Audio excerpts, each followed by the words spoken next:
Why is it so hard for people with ADHD to actually do the things that they want to do? Here are 5 reasons why. So the first reason is the fear that you won't have enough time. It's very hard for our brains to accurately assess how long something is going to take, and it's very easy for us to get sucked into something because of time blindness and then not really recognize how much time is passing. And so because of that, a lot of people with ADHD get trapped into waiting mode, where if there is something that they have to do later, it will be very, very challenging to initiate anything in the meantime because your brain is so fixated on not missing the thing that's happening later. The second part is that for most people with ADHD, being interrupted is really painful. And so for a lot of people, if there is even a possibility that you could be interrupted, your brain is probably going to resist doing that task. Reason number 2 is that you might be trying to do something that you intellectually know that you enjoy doing, but the dopamine has run out. And the dopamine could have run out for a couple of reasons. It could just be that this thing is no longer novel and it doesn't tickle your fancy anymore. Or it could be something that you used to be really good at, but now you're out of practice and you know that probably engaging in that task today will be a little bit painful. Reason number 3, and this is particularly relevant right now in this current time in history, is hypervigilance. A lot of people with ADHD just at baseline are in a constant hypervigilant state where you're constantly looking out for threats. You're constantly trying to figure out what you forgot because you know that your attention isn't very good.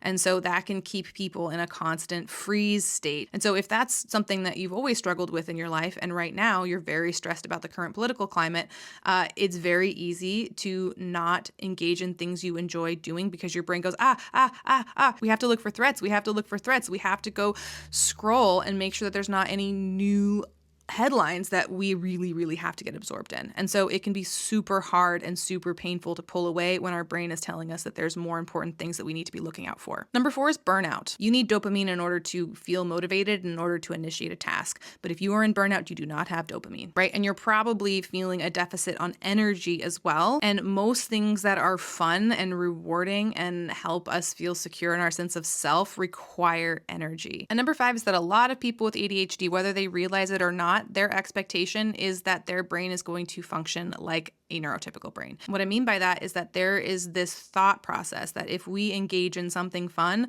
that should be our thing and we should always engage in it moving forward. So for example, let's say that you decide to draw and you're very pleased with your drawing. Our brain is now thinking, okay, I'm not just going to draw today for this 20 minutes that I have. Our brain goes, I need to draw forever in perpetuity because I need to get back into being an artist. And that feels like a lot of work, doesn't it?